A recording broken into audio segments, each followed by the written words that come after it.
सोचिए, एक ऐसा शख्स जो खुद को बाबा कहता है, जो लड़कियों को तालीम, उनकी इज्जत और उनकी हिमायत करने की बात करता है, लेकिन दरअसल ऐसा है नहीं, बिल्कुल इसके उल्टा पड़ गया है। वह उन लड़कियों की इज्जत, जिंदगी के साथ खिलवाड़ करता है और साथ ही साथ वह उनसे ऐसी-ऐसी बातें करता है जो शायद कि कोई कैमरे के सामने बता सके।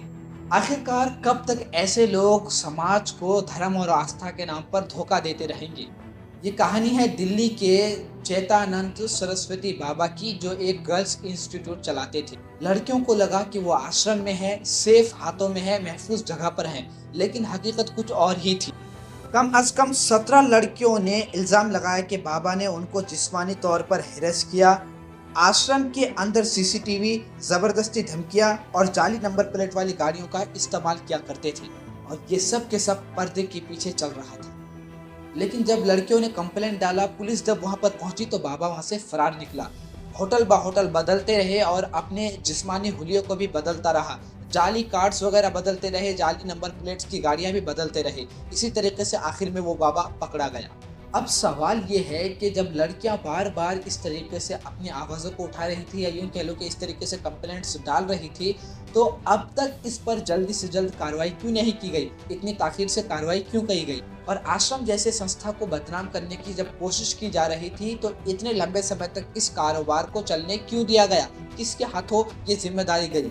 जाली नंबर प्लेट वाली गाड़ियां, जाली कार्ड्स वगैरह जो चल रही थी, आखिरकार ये किसके नजरों के सामने से इतना सब कुछ हो रहा था? क्या ये सिर्फ एक बाबा का गुनाह है या पूरे सिस्टम की नाकामी है?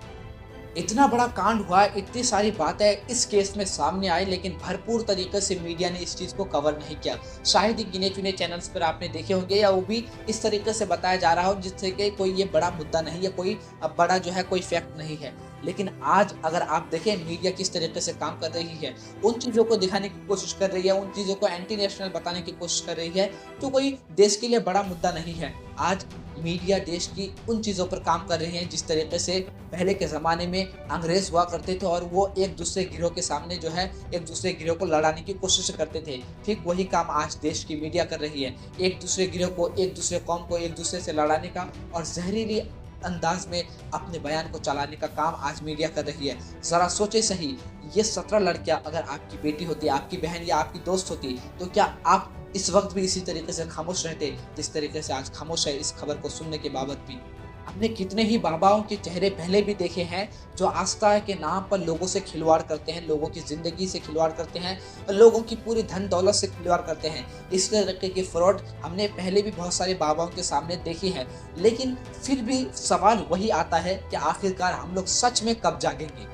तो आइए दोस्तों, इस वीडियो को अपने ज़्यादा से ज़्यादा दोस्तों तक शेयर करें ताकि हमारी आवाज़ और भी लोगों तक पहुँचे और हमारी कम्युनिटी को मजबूती मिले।